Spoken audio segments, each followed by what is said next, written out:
What were you just like hitting the tennis ball with your head? Just like, what do you mean? Oh, totally, yeah. Yeah. I was holding a racket between my bum cheeks. I was like fucking smashing it.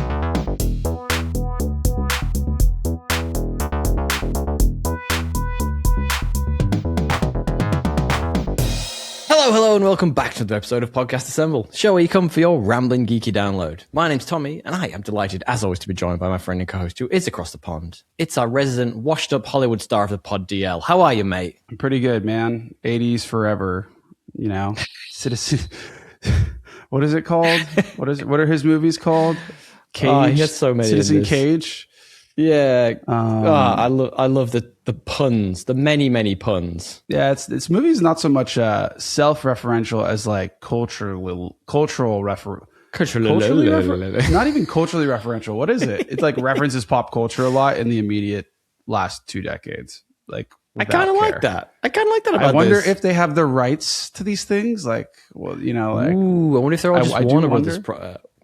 Yeah, they must be products. That's not the right thing, is it? Concept? I don't know. What are we talking about here? We're talking about Mortal Kombat 2, aren't we, DL?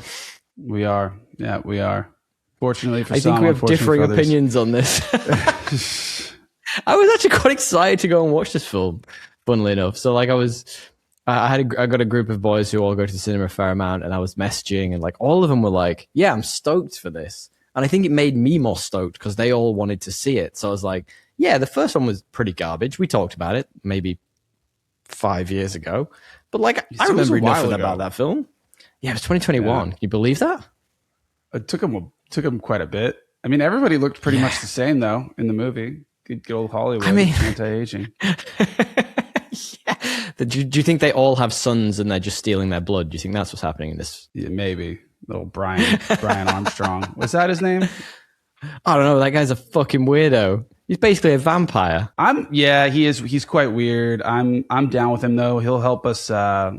He'll give us like, through all of his. He'll filter out the bullshit, and I'll be able to be like, okay, I can do this one thing without subjecting myself to like a lifestyle of sucking my son's blood. Yeah, I'm glad you said blood.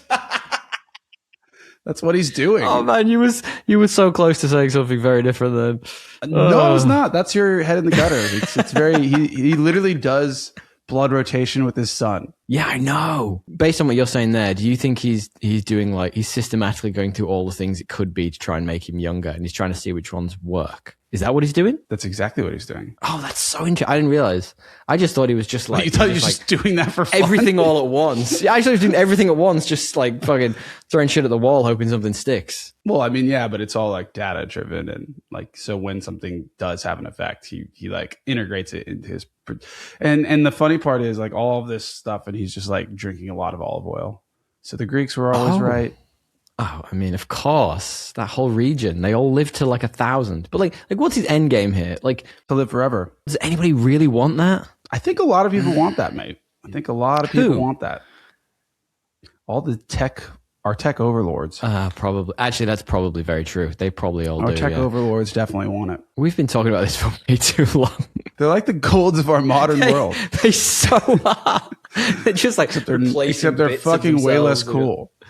Yeah, and way less awesome. Just like way less like fucking jumping out of a spaceship and killing a bunch of people. More just like, I'm just going to take all of your data. Yeah, give me the fuck data and my son's blood. Yeah. We've been talking about this like far too much. I don't know if I've ever spoken about this guy before, but like now I even know his name. Thank you for that. He's all over my feed, dude. I don't know why. I guess they're like... You've clicked on a thing, haven't you? I must have. Yeah. Anyway. What's going on with you, man? So many things outside of this weird conversation about that dude who wants to live forever. By the way, just to clear that up, I don't want to live forever. In fact, quite the opposite. I want to die young. I want to have that sort of maybe not Jimi Hendrix. He was, what was he, 27? I'm blown past that. But like, you know. So you want to be negative age? Yeah. I wanted to die 15 years ago. No, I just don't want to get... You want to delete and then repeat? I don't want to get to that point where you're just like, you know, you just physically can't take care of yourself. Like, that's just not, that doesn't sound fun to me. Yeah, no, I don't think anyone wants that. I think the goal is to avoid that and live longer. Like, that's the mish. Just chop off a bit, put a new one on. I'll take my son's bit. That sounds weird. Yeah, what have you been doing? Whatever. I do this last week was like a lot of work, so I'll skip that. But before that, I was doing some stuff. Things. I bought Ghost of Yotai on sick. PlayStation Store, thinking it was the first one, realizing it was the second one. It's not. So then I downloaded that and then deleted it because I didn't have enough. I basically, you never have enough space on your PS5, and so I waited. This is like I was like, finally, I have an hour to like play, and so I downloaded that. It took like 20 minutes to download this massive game. And I realized there was the second one, deleted it, and re-downloaded the other one. So I'm 240 Aussie already. Yeah, I'm 240 Aussie down. 2 hours down, and finally I have the game downloaded and I can't play it. But no, then I found some time literally last night to play it for the first, I had like 4 hours to myself for the first time in a week and a half, which was awesome. Ghost of Tsushima, that's the first one, right? Ghost of Tsushima, it's so fucking sick. Okay, because I started it. I definitely started it, and then I was like, play it? It was like I didn't have time. It was like you. I was like, I don't have time for this right now, and I put it down, and never picked it back up. So once you actually get into the combat a bit, like it's a pretty long. I think it's like an hour of intro. The beginning is like, so long. It's like an hour of intro, play, and story, which is like pretty slow. Beautiful, nice story, but like slow in the combat dynamics. Like if you've played these games before, you're like, get on with it. I can figure it out. Yeah. But once they let you kind of roam, oh my God, you start to like get into the combat and you start to up level your skills. It's so fun. It's like, they have this. I'll check it out. You feel like a fucking samurai, dude. I mean, that's kind of the point, but you actually that is the point. But like the fighting is very it's video game immersion. Yeah, it's accessible, but also like quite refined, I think. Like you basically change your stance, like your samurai stance. You learn new stances and you can like really quickly change them based off the enemy type you're fighting, because certain like enemies are going to be better for a different stance. And so it's like really fluid. I just really enjoy the fighting, the combat. Plus, like, it's a beautiful game. Like, lots of good. It's like Red Dead meets Japan, which is awesome. I hear that. It's funny you say that it takes forever to get into the game. I've been tossing up buying that Crimson Desert. I don't know if you've heard of it. Oh, if you're gonna do that, then just play this one. Right. And it's this giant RPG that's got all these weird elements of. And like, I was reading a review of it, and like the most timid reviews of it basically say that it takes at least 20 hours to get to a point of enjoying it. And I'm like, who the fuck wants to spend 20 hours not enjoying something to get to the enjoyment Those part? are like the positive. No. Those are like the positive reviews as well of that one. I know. Everyone's like full dog. People like it. I think people like it that are like deep RPG heads, but like, yes, it's mixed reviews. Like my point is like even the positive ones where people like it, they caveat it with like the first 40 hours. So I'm like, what the fuck? That's like an entire game are unenjoyable. That's I'm all like, my life. Well, I don't really have that. So that's going to be a no from me, dog. Well, I hear they're making either a series or a film of Ghost of Tsushima. Is that correct? Not unlike the thing we're talking about today. I have no idea, but so far I could see how they would do that. Super cinematic. Yeah, it's beautiful. I mean, just the opening that I remember playing. Add that to the list of movies that should be video games. I think like video games should be movies. Is that what I said? Yeah, vice versa. I want to have a Coen Brothers. Here's my top 3. A Coen Brothers Red Dead. It's an interesting shout. Christopher Nolan Halo. Oh. Interesting you say about Christopher Nolan. I think he would make a great Mass Effect game. I feel like that's timey-wimey and weird, and there's all the choices you can make to go and do different stuff, but there's also big dramatic battles. I think he'd make a great Mass Effect game. He would. I think the problem with Mass Effect is there's no like canon story. There's like a core story, I guess, that you could like use. Yeah. But it's so like, malleable to like your choices as I was like by the design. But there's a lot of good lore there. You could. I think like Halo's tight enough for Christopher Nolan to just like do like, you don't have to think too complex plot wise. Like the plot's there, and like there's not a lot of adaptation choices you need to make. And it's just got like the huge physical set element where like if you actually built some of the sets in Halo, it'd be super badass, and he's going to want to do that. I mainly say Christopher Nolan because I've heard he wants to do it. There's like a rumor that he he loves that game once, and I'm like, please, Lord, give me that. Let me live in this version of the simulation where we get a Christopher Nolan Halo movie. What about a Tarantino Red Dead Redemption? Well, great, sure. Although like, not really his subtle. He's not as like subtle. That's fair. I don't know if he's like the good fit for that. He's good at westerns though. He's good at that sort of old west like visual aesthetic.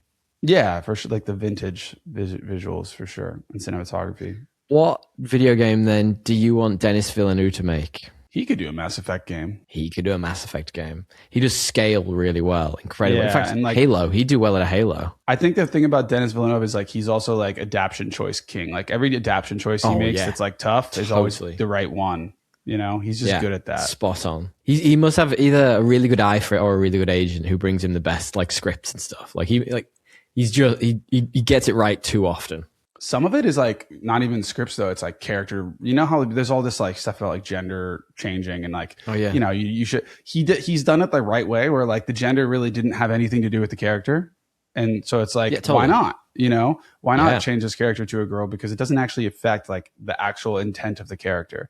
Whereas like, obviously if you're like reading, you know, Wheel of Time and you change the main character to a girl when the guy is like tied, when like girls and guys have different magic and it's like directly ties to the story, like that might piss people off.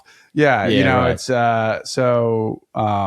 what about Denis Villeneuve for doing the Red Rising series? Especially when they go out into space and it's those big like like the epic space battles effectively, and they're like got the giant ships and stuff. Yeah, I could see it, man. I could also see someone that's kill that. I could also see someone like, I know that they have the space stuff, but I could also see someone who's just more tied to like like really, really in touch with like classical literature, who's like done a more refined, like, and then has like done some Hollywood, because so much of Red Rising is the tone of like you know, ancient Greece and ancient Rome, that like I think you really have to be engrossed in that to like get it. But also it's also a bit of Mortal Kombat-y. It's also in a way there's a little bit it's of a bit gruesome in like, and just like gruesome to be gruesome. I'm just thinking, I told you this, we watched Dune 2 recently, and I'm just thinking about like, you know, how he threw himself in, and there's all of the like the throat singing, and it's like all of the cultures are aligned. And like, so for example, when they go to the Harkonnen planet and it's all black and white, I feel like he would really throw himself into those things. Like he would just become the expert. I just feel like I think he's got it. I think he's got my vote for the Red Rising stuff. Any chance you have to have Denis Villeneuve do anything is great, but I just don't think he's going to sign up for a 7-series, 10 episode a season show, chance. Which is what this will be. Chance. So he produced, nice to dream about, but he produced the Dune TV show. They did Dune Prophecy. I think he was a producer, but he didn't actually direct any from memory. I watched the first episode and I was bored. I was like, I don't need more of this. This is fine. I'll just take the films and I'll move on. I heard it was bad. Yeah, it's not great. I think I either watched one or two episodes from memory. I think it was probably one. How about you, man? What you been doing? I'll tell you a thing I did actually this week that you would be proud of. I used your tennis racket for the first time at last. So for anyone who nobody knows this, when DL moved back to the UK, you gave or sold me your tennis racket. I can't remember which way around it was. I don't know. It's a good racket. Glad it's getting some use. It's been in my closet for like the last 2 years. How long have you been there now? 18 months. And the funny thing is, my beautiful fiance got me tennis lessons for Christmas. Jesus, it must be 4 years ago. At the bare minimum 4 years ago. And we basically, like, every time we booked the lessons to do it, we did it like 2 or 3 times. Just like coincidence, it was just the worst weather. Like that weekend was the only weekend ever that we had apocalyptic rain in Sydney, but we finally got to do one. And man, the racket's great. I had a wonderful time. Tennis is fun. I should play more tennis. It's great, but I've been playing since I was a kid. I've been playing for years. So like when I was like little, we had a tennis court right next to where we lived, and I played all the time. And we went for the lesson, and the guy was like, "Oh, how are you guys good? You played and all this." And I was like, "Oh, you know, it'd be good to go back to basics." And I realized that the way I've been playing tennis my whole life has been the wrong way. That'll be fun to unlearn. So I had to start over. I'm like, fuck. What were you just like hitting the tennis ball with your head? Just like, what do you mean? Oh, totally. Yeah. Yeah. I was holding a racket between my bum cheeks. I was like, doing a little. No, just my whole technique was like, my technique isn't like bad. My technique can get me there, but it isn't the correct technique, if that makes sense. It doesn't follow any of the rules. It's like I can technically proficiently give you a game, no problems there. But if I want to actually play to a decent level, you've got to get that technique down. I want to be that Roger Federer DL. That's what I want to be. Got it. We actually did another thing as well. I think we talked about Mumford and Sons before, right? Did we talk about going and seeing them one time in Sydney? I've got a feeling we did. I think we talked about it. I never saw them, but I walked by a concert while they were playing in like one of the ones, the Domain or something that's open, and I could like hear them as I was walking by. It was pretty cool. I was like early in my Sydney days. Good band. Good band. We saw them. We saw them live, except it was all the way out in the arse end of nowhere in Homebush. Every good show's always in fucking Homebush. It ruins the show in Sydney. They need a better venue. Massively. Although luckily, friend of the show Luke decided to drive, and so did friend of the show Ben. So I got a lift, which was actually changed the whole experience because we walked straight out, straight to the car, straight on the motorway and home. It was class. It was so good. And it's better than the train.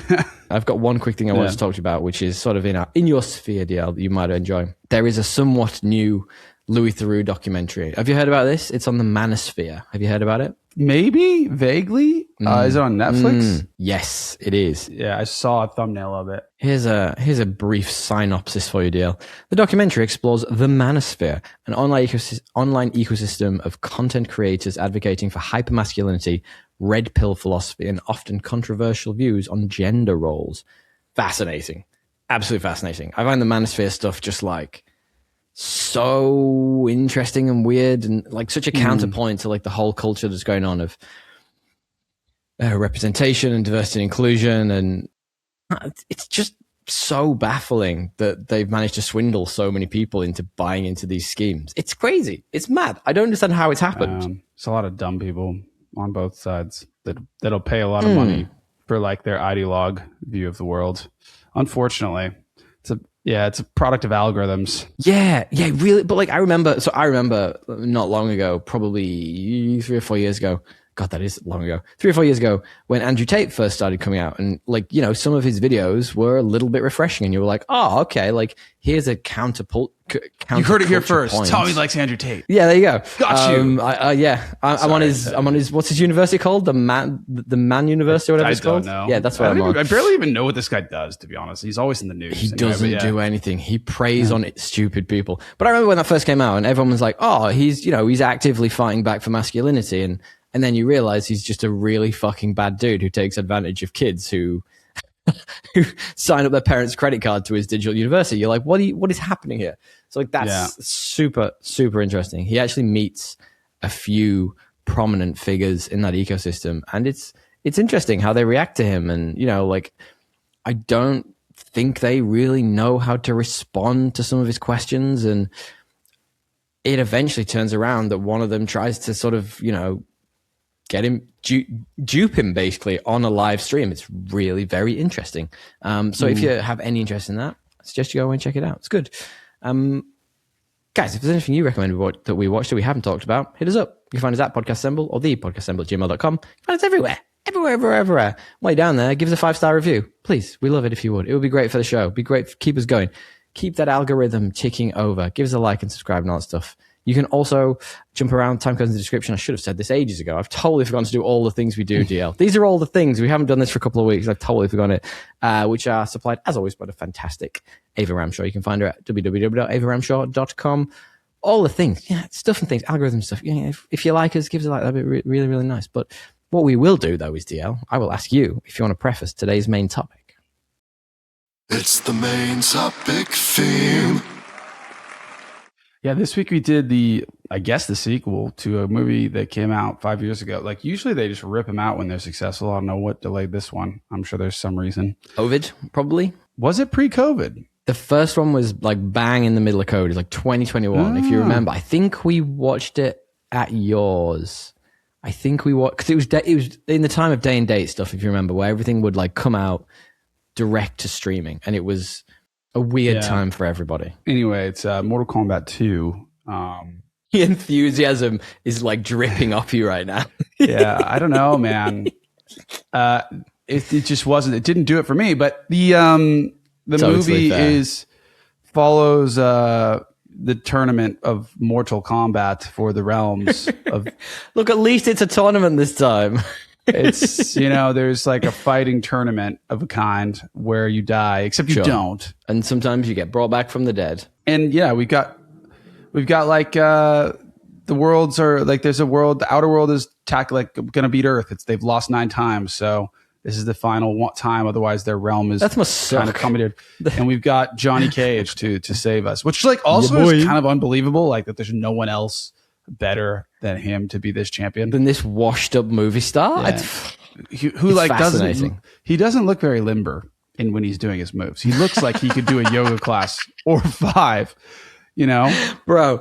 Every time he was on screen and doing like any martial arts, I was like, I nearly said Keith Urban. Then Carl Urban is not. He's absolutely not a martial artist. I was like, the minute he starts doing anything martial artsy, I was like, that's a stuntman. Like, even the stuntman could do some stretches. Like I was just like, or maybe just looser pants. Maybe that's it. I don't know. Oh, I mean, definitely looser t-shirt. That t-shirt was like tearing off at times. He was in good shape. He was in good nick though. What's your stupid plot summary, big guy? People are fighting for some reason I don't really remember, and everything in the first one doesn't really matter. So feel free to just watch this one without any context. You don't need to watch the first one to watch this. Really, the main character. No, you don't. Actually, you know what? Yeah. I'm going to say this up top. I really like the main character's arc in this, and we're going to talk about that when we get to spoilers. I thought it was a great arc. I liked what they did with that character. Yeah, it's a bit goofy. It's a bit goofy. That's totally fine. I mean, most of it. It's fucking Mortal Kombat. Mine is, what if entering a martial arts tournament also required understanding 400 years of increasingly stupid law? Is this lore even actually what the lore is? I mean, the lore's surely not that deep in this. I'm pretty sure it's like there are some elder gods. They made a few rules, and every time you get to 10, you can do what you want. But I think even that's made up. No, that's in the games. That's definitely in the games. Okay. The games since like maybe 4 have been going down the route of some lore, and they've changed. They've rebooted. Like Liu Kang's been a bad guy. They've done all that stuff, which is fine, I guess. So you were saying before that this film follows Johnny Cage. I also think it parallels nicely with Kitana's story as they sort of navigate destiny and trying to get there and stuff. But yeah, Johnny Cage, Carl Urban, what a choice for this. Like, terrible accent. What a choice for this movie, though. He's fantastic. Yeah. I don't mind Carl Urban. He's good fun. He's fantastic. I don't know if he's doing anything like new here. It's kind of like the boys character, but like slash American up in a movie star. Yeah. Like, but like he's a good guy. He's a fun actor. I think like the big thing for me on this one is like, I go into this, I see I probably wasn't primed for this. Alone in the theater, went to go see the Odyssey trailer, which is just fucking epic, by the way. Like cannot wait to see that movie. See the Street Fighter movie, which has like every character that's also in looks that. Good. The trailer, like there's a lot of charisma in all the side characters. I'm like that looks fun. Even like I know what that movie is. It's a dumb fighter movie, the same as Mortal Kombat, but it's not trying to be anything more than that. And then I get into this one, and the most charismatic character really is just Keith Urban, or not Urban. Why do I do that now? Keith, what's his name? Carl Urban. Carl Urban. And like everybody else is kind of boring. Like, so it just wasn't as engaging to me. But you're right. He was the best part. I think that's just Mortal Kombat though. Like, and again, I said this before, like you can't go into expecting Citizen Kane, like fucking, you know what I mean? Like, but that's my critique. I don't need Citizen Kane. I need like engaging, funny characters, like doing goofy, crazy stuff. If that's the movie. Well, they did. But it was like they tried to do there was a hat that cut someone in half. They tried to do, you know what I mean? They tried to do like a heartfelt driven story and make it like a drama. I don't know if it was heartfelt. Well, I see what you mean. They tried to make story out of it. They definitely made it like a drama more than a comedy. Sure. Do you think this is more than for just long-term fans, or do you think this is going to offend long-term fans? I don't think it is. I think it's only built for long-term fans, but well, actually, I think they tried to probably make it for more people by like doing this thing where like you have lore and story, right. And like you got a POV guy. Yeah, so maybe I mean like I don't know if it'll offend them. I don't know why they could be. I think it's good. I think the fighting and stuff would be probably worth going if you care about the games. But so here's the thing. Here's the problem they had. Right, I feel like they did the first one, which had nothing to do with a Mortal Kombat. It was just a bunch of people having a big old scrap. Well, there was some characters from the first, like that The characters were there. What I mean is, like, it didn't have any of the tournament. There was none of that progression. There was no leading towards, you know, fighting a big bad guy. It was just kind of like, you know, Goro was there, and if he sneaks up on you, you're probably going to die. Or Scorpion, or Sub-Zero even, whichever. Yeah. So I think this one, they've probably overcorrected maybe a little bit. And I'm there for that, though. Like I was saying before, I went into this, I'd totally forgotten about the first movie. I tried to sit and watch it maybe 2 weeks ago.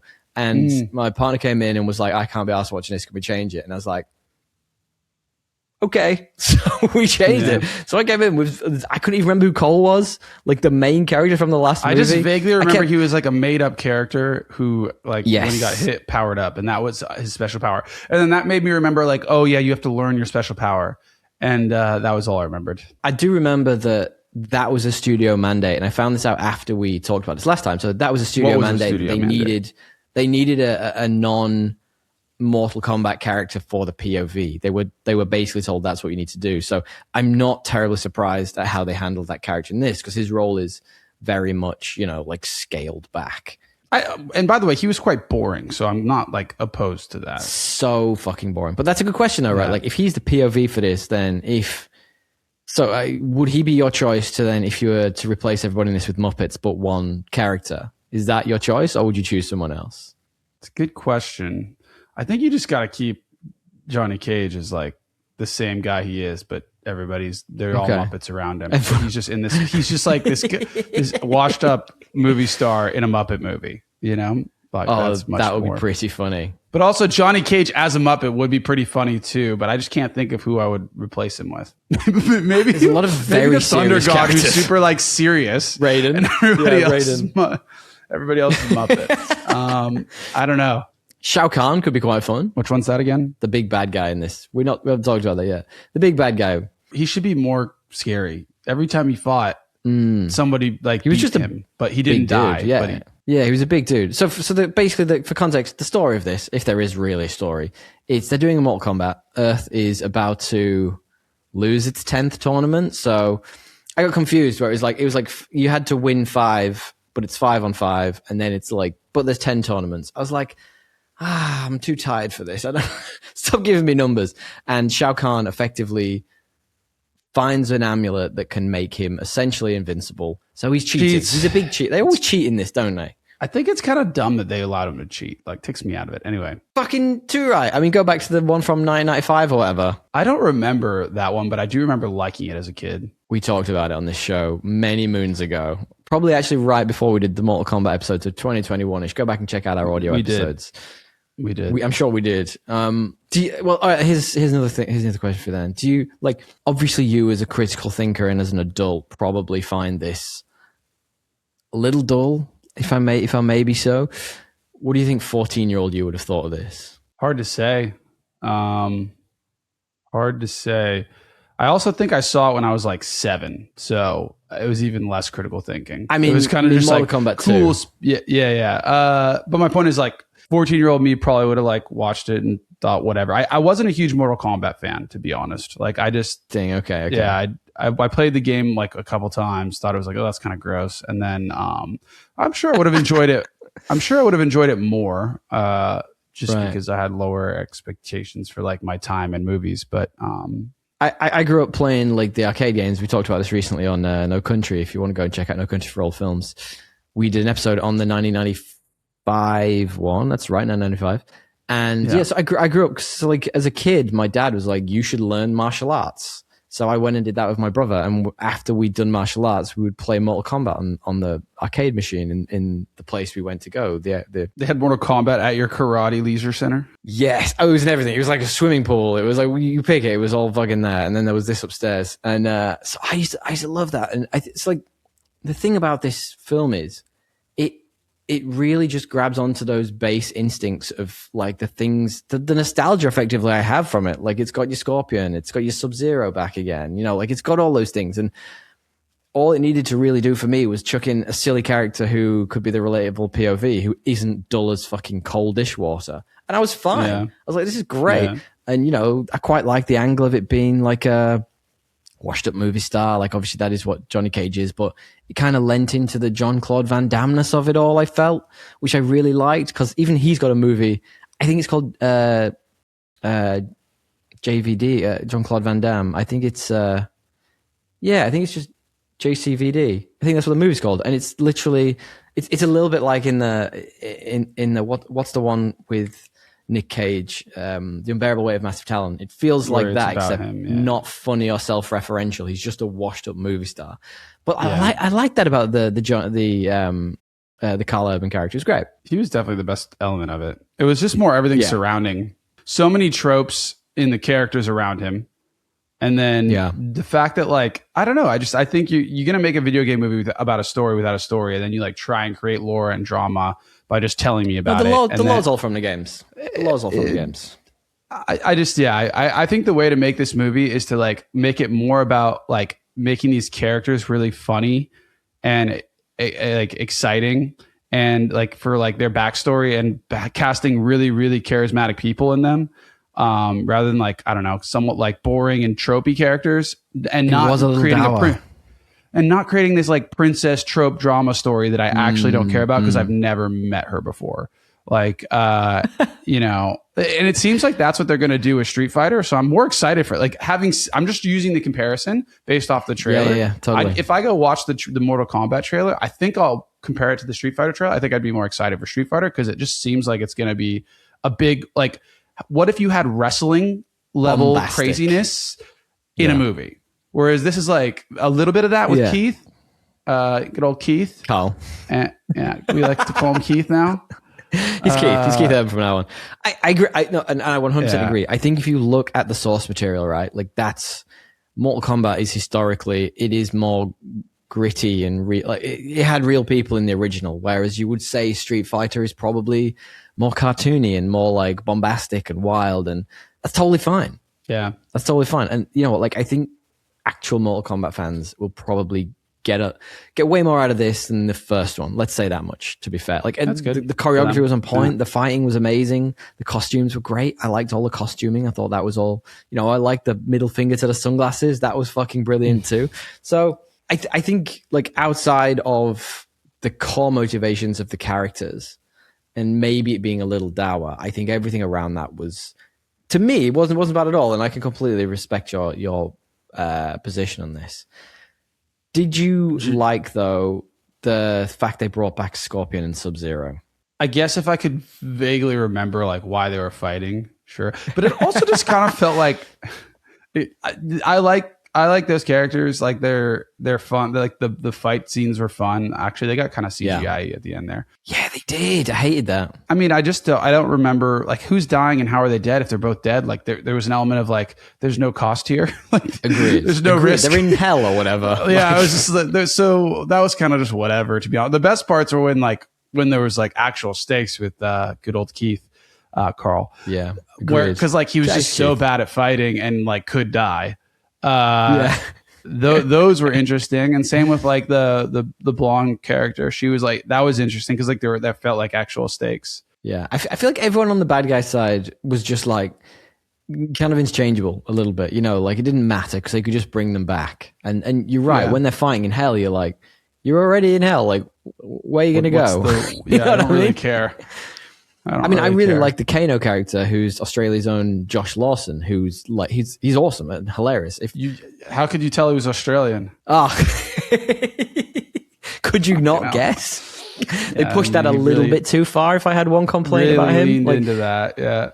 Every other word was a quip, but like he was back in this. He's in the trailers. He was just kind of brought back, and you're just like, okay, well, if they're just going to bring everyone back, like, what are really the stakes of any of this? Yeah. When we get to spoilers, we'll talk about one character who is definitely dead and will definitely remain dead, because there is definitely one person who they do not want to bring back in this franchise. The thing about that Scorpion and Sub-Zero fight you're talking about, outside of the goofiness of the CGI, was it did have an earnestness to it, and I think Mortal Kombat fans who want to see, you know, fucking get over here and heads exploding and shit, I think they'll prefer that earnestness to what the Street Fighter movie looks like. I guess, yeah. I mean, I'm not like a deep dive fan. I just, The reason I frame it that way is because it's a tournament fighting game. Sure. You know, there's not like, it's not going to be this like huge story driven movie. So like lean into the gimmick of it being a tournament fighting game.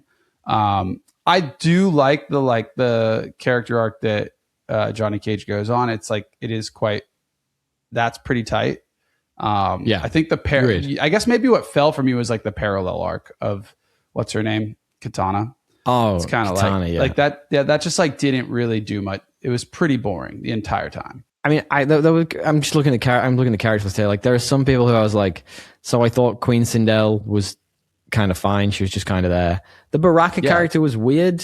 I kind of like as a non-fan. Yeah, the guy with the giant mouth with the arms. Oh yeah. He was kind of the gimmicky character. Yeah, he was kind of stupid and kind of fun and weird. Even though people would probably dislike that as actual Mortal Kombat fans. The one character I really liked that was brought back was Kung Lao, who was Liu Kang's brother, or do they just call each other brothers? I don't know if they're actually brothers. Yeah. Who knows? That was a really DNA fun fight, and that felt like let's get Dr. Phil on there.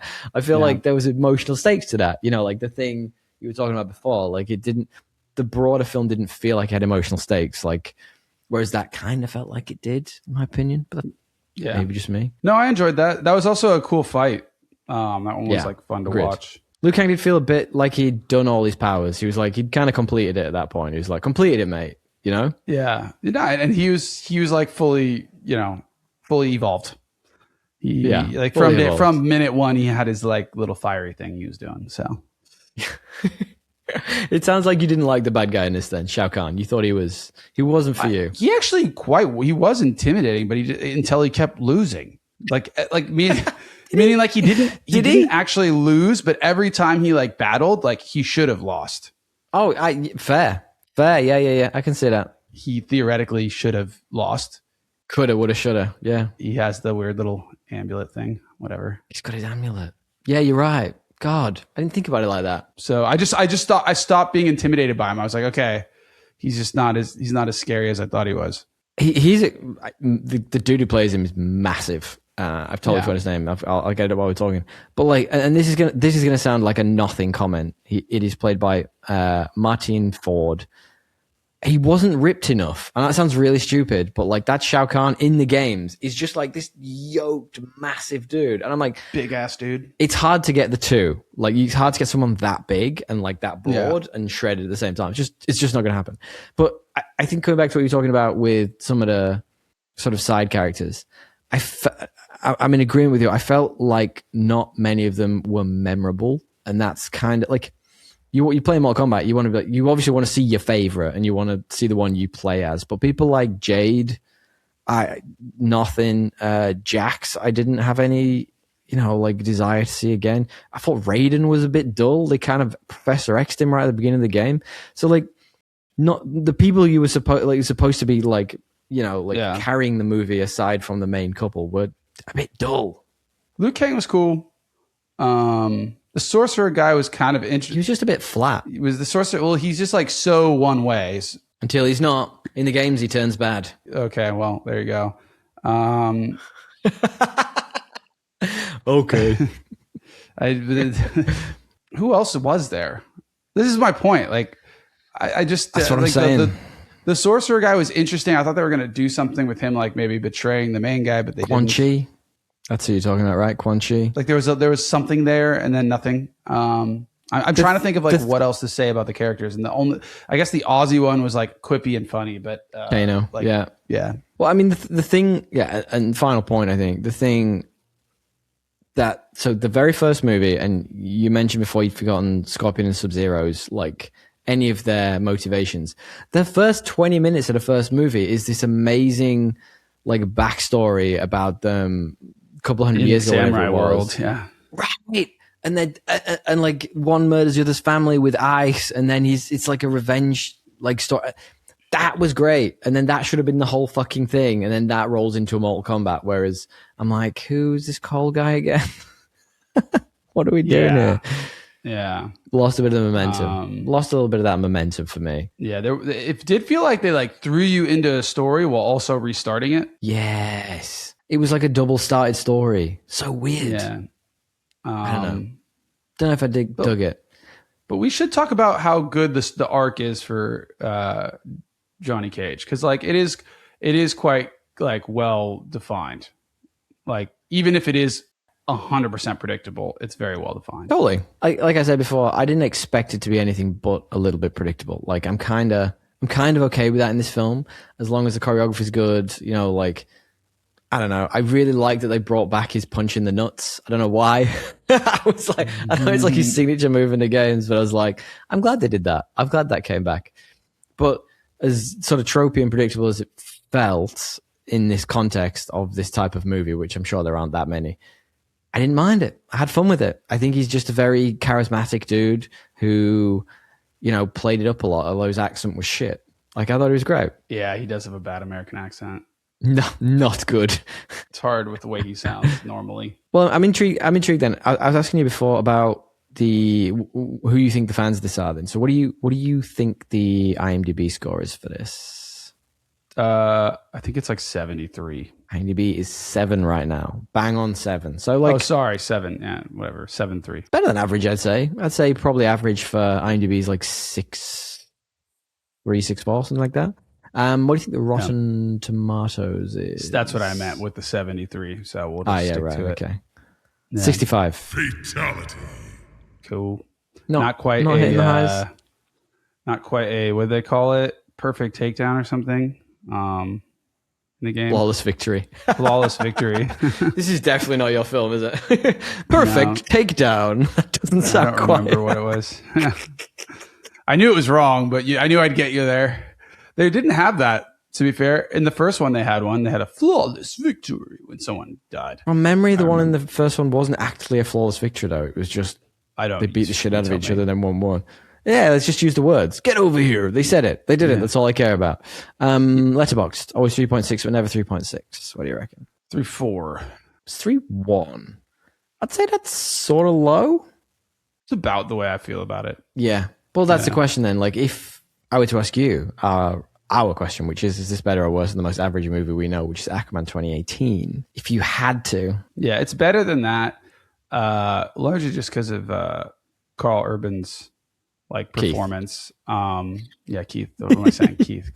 Keith Carl. Yeah, like I love the country music in the movie. No, I think just largely because of him, and I guess like the choreography is like a little more fun, for sure than Agreed. Aquaman and Octopus playing drums, but there was definitely more proper real looking stunts in this. Like I felt like the choreography, especially when you got to the scene where it was the Liu Kang fight. That was like that choreography was fantastic when he was fighting Kung Lao. The fight between Scorpion and Sub-Zero, which is kind of one of the final fights of it all, but is like mostly in the trailer. I'm like, I get it, they're the big draws, but why is that your trailer? Why is that your big trailer? So I'd say it's better. Yeah, I think it's better. Me not liking a movie doesn't mean it's like worse than Aquaman. There's plenty of movies that are probably better and worse. Just hold it to high esteem. I just don't like either. I think that's the difference between you and me. I don't mind a cheesy movie. Like I like a bit of a cheesy. Like I mean, I'm not gonna enjoy a shitty film, but I will happily sit down and watch like a crappy 90s or 80s movie and love it. We watched The Mask the other day, and I had a fucking great time. But that's a good movie. That's like a Jim Carrey comedy classic. It's not as good as you remember it. It's not as good. I don't imagine it's like as good as I remember it, but Jim Carrey's in it, an all timer. You can't compare like an all timer to Cameron Diaz is beautiful in it. It's got two like all time, our era actors. This is totally. I guess it's not. I don't think it's the same in that way, but I mean, it's certainly not. But like I do love a hokey shitty movie. I'm trying to remember who the bad guy is in The Mask because that guy's flipping brilliant. What's his name? Pete Green, who plays Dorian. He's one of those like that guy. He's in like Pulp Fiction. He's in a bunch of stuff. The minute you see him, you go, "Oh, that guy." He's awesome in that film. I wish he was in more stuff because he's a great bad guy. I mean, there's not a hell of a lot to spoil in this film. Do you want to do just quick 1 second of spoilers? My favorite arc of the whole film. They kill Cole. Yes. the best arc of the whole film. But it's like, it's so brutal. They give him his due though, because he wins. Technically beats him. And then the guy's cheated, so he just kills him. It is a brutal death. You could call that a flawless victory. So one thing they did in this was they actually used what looked like sort of the sets. I want to say they used they were the levels, stages of the game that you fight in. Yeah, and that one where they zoomed sideways and it looked like an original Mortal Kombat fight was fantastic. I love that. Yeah, I think they did good. I think they did good stuff there with those kind of interesting adaptation choices to make you feel like you're in the game. Because I remember the levels, all of them, and the interactive nature of them, because you'd fall through the different parts and. Oh, you get a fatality and you go up and down. I like that Shang Tsung, is that right? Was he the bad guy in this? Am I just saying names now? I like that Shao Kahn, not Shang Tsung, just exploded his head. It was fucking great. I was like that hammer. I was thinking from the minute the film started, I was like, that hammer needs to break, clop someone's head, or you know what I mean? I was like, it has to, because he didn't use it that much most of the time, and then out of nowhere he's just he mostly just flat. Yeah, well, he mostly got it knocked out of his hand. I think the hammer was good to keep me on edge, because it's that thing is gonna fuck someone up at some point. You just know, because he kept missing, you knew at some point it was gonna be gruesome.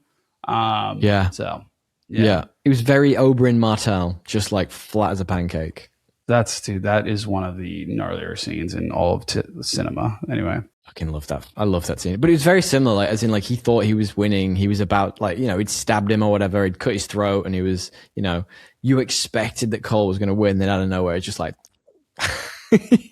did not, but you expected he was going to think he won. Because we knew at that point that we knew he was immortal. The destiny dial of fucking green stuff. What would you call it? So what was it called in the film? In the film, they get what is it? Yeah, they get a MacGuffin. It's an one ring to rule the fucking I don't know. That was pretty funny. Yeah, there was so many references like that. They slit Raiden's throat and steal his power basically, and put it into the amulet, which makes the big bad guy immortal, invincible. I did like how Johnny Cage specifically kept doing all of those random pop culture references. It was fantastic. Honestly, they were the best parts of the movie. Yeah, they were. I really did enjoy that. Showing your age there, DL. Showing your age. Yeah. The other thing to call out was Liu Kang died as well. So did he, though? Maybe he became he became a phoenix and burned up and went into the... Yeah, I don't know. I don't think he's dead. That's him setting up a sequel. He has to go on a mission and find his long-lost brother. I was like, okay. Cool. Yeah, he cauterized the wound himself and then flew off like a phoenix into the air and was like, I have a side quest to do. And I was I was like, okay, cool. That was random, but thanks for your pronouncement. Goodbye. He's get gutted, cauterize you, and bye-bye, enjoy. This is not my fight. And it's like, well, the whole movie seemed to indicate otherwise, but you enjoy that. Didn't he win the first one? I feel like he won the first. Or did Cole win the first one? Who fucking knows? Remember. I can't even remember what happened in that first film. And then Kitana wins it for the good guys. Yay. Yeah, I guess. Did you like did you like the? I know you said you liked the Johnny Cage arc, but the Katana arc, I felt they were kind of trying to parallel them, but I don't know how well they did that. I don't think they. Well, they definitely made them go at the same pace. But I don't think that there was any foil to each other. No, not at all. Did they even meet? Oh no, they met in the first fight. I guess there was, in the sense that one is super righteous and doing what she thinks is right, and one is super self-centered, but it's just so boring. I've just seen it a million times. I don't know about what you could have done to make it better. I just really wasn't engaged. She was fine as an actress. I just really wasn't engaged with this captured princess clearly going to betray the guy that is her overlord story, because it's just so fucking tropey. There's no trope reversal. There's no there's nothing interesting, new, or needed for the other parts of the arc. We already know this guy's a bad guy. His eyes are red. There's no redemption angle for Shao Kahn. I don't need to see that he's even worse. He's literally a fucking demon guy. Yeah. It's the lightsabers. He had lightsaber eyes. That's all he did. Look, let's do some trivia truffles to finish up. Do you want to do that, DL? Yes. Mortal Kombat 2 trivia true or false. When Johnny Cage first encounters that wasn't words. When Johnny Cage first encounters Raiden in the parking garage following the convention appearance, he mocks him and asks if he's playing cosplay from Big Trouble in Little China.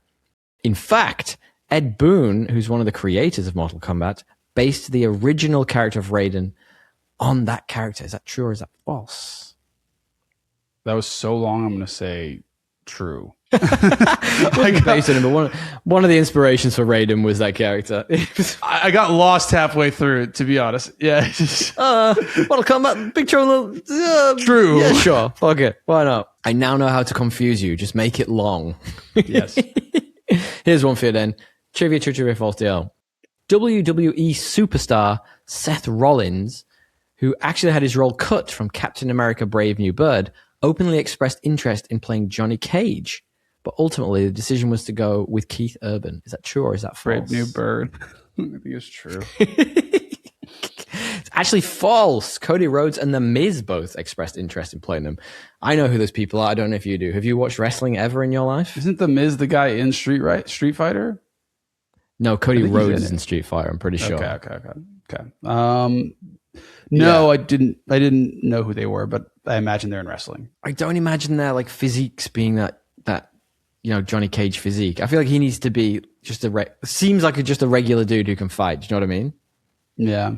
I think they casted Johnny Cage well. I don't think we need to I think so too. That's not the worst part of this film. All right. Trivia, true, trivia, false DL. This is the second project based on a video game that Carl Urban, Tati Gabrielle, and Adrian Rudolph have played. That's Johnny Cage, Jade, and Katana. Can you tell me for 1,000 points that the 3 video game movies that they've been in? So the video games that became movies, I could not fucking tell. Oh yeah, the one that's like, is that even a video game? What was the one that we saw? I'll give you some. That's I'll give you some Dungeons hints. and Dragons. Does that count? I like where your head's at, but no. I'll give you some hints. So Carl Urban was in a 2005 movie based on a shooting game, which has been re-released and had a sequel recently. A shooting game. Dune? Or sorry, not based Doom? Doom. Yeah, he's in Doom 2005. I think with The Rock, which is I don't know, weird. But that was just like a loose guess based off shooting games and movies. It was great. It was good. You got it. That's one of the 1,000 points for you. Okay, so Gabrielle appeared in a movie which Tom Holland was in, which was based on a very famous video game adaptation. Yeah, the one with the one that's like Indiana Jones. Yes, Uncharted. Yes, Uncharted. Yeah. Yeah, good. And the third one was Rudolph appeared in a 2022 version of one of your favorite games. 2022 version of one of my... You've replayed this game on repeat. Witcher? Halo? Not Halo. Not The Witcher. It's a film. Well, I guess I thought maybe you went into TV show land. I've replayed this game on repeat. I mean, there's a lot of games I've replayed. There's like 7 of them. Resident Evil. Yeah, Resident Evil from 2022. So they've all got pedigree in this field, and none of those are good from memory. Uncharted, I was so bored, I think I fell asleep. They're all pretty bad, actually. I saw there's a preview for a new Resident Evil. I'm like, how are they doing this again? Who's making it? Someone famous is making it this time. Who is it? New. You mean the director is? Yeah. Yeah, it is a famous director. Zach Cregger's making it. That's wild. And let me just quickly touch on Zach Cregger's IMDb list. Yeah, I was gonna say Barbarian, Weapons, Sasquatch. We did Weapons for the podcast. Go back and check out that episode. It might have even been our first on YouTube as Video Humans. That's a weird choice. Resident Evil actually could be an interesting, at least the first couple, could be an interesting, like, somewhat grounded story that could be like a horror movie. It gets pretty absurdist after 3 or 4. Which is one where he's punching a rock. Is that 4? That's 5. Yeah, so 5. Right after 4, it gets pretty wild. It's weird. So I'm just wondering, like, what they're gonna do. Are they gonna lean into the camp, or are they gonna make it more like, a drama? But I'm just not sure, deal. Just not sure. Look, ultimately, Mortal Kombat If it's not for you, it's not for you. If you don't like silly video game movies, that's absolutely fine. I had a great time with this. Yeah. But I am also looking forward to the Street Fighter movie that you talked about. I think that as a trailer before this, it was like ideal because it got me hyped. I was like, heck yeah, I'm so down. I also just recognized a lot of people in that movie. It is just recognizing people. That's all that movie looks like it is. They got a bunch of like pretty famous people in it, I think. Oh yeah, like 50 Cent's in it. Like the cast is like ludicrous. He ironically isn't in it. Probably the only person in Hollywood who isn't in that film. Do you want to wrap up the show, GL? Yes, Think of people who are in that film while you're wrapping up the show. Thank you, Ava, for again editing and mastering this week's episode and taking out all the little comments, including the one that I just recently made about eye color. Thank you. AvaRamshaw.com is where you can find her. She's doing great work, so really appreciate it. Otherwise, if you guys like what you're seeing, maybe give it a listen, a rating, a share. Go listen to No Country for Old Films as well if you're liking what you're hearing here. You know, there's some oldies and some goodies there. We did Mortal Kombat 1995 on there as well. You did that again? Why would you do that to yourself? I know. Because nostalgia, DL. We had so much nostalgia for that film. All right, fair enough. I vaguely remember watching it on a waterbed. And on that note, ladies and gentlemen, lovely listeners, thank you so much for sticking with it. We do really appreciate you. You can find us at Podcast Assemble on Instagram, at Podcast Assemble on TikTok, with thepodcastassemble@gmail.com. You can find us everywhere. Give us a like, give us a subscribe, give us all the things to get us that sweet engagement. Yeah, we need it now. We appreciate you guys. Yep, thank you. Tally ho. Tally ho.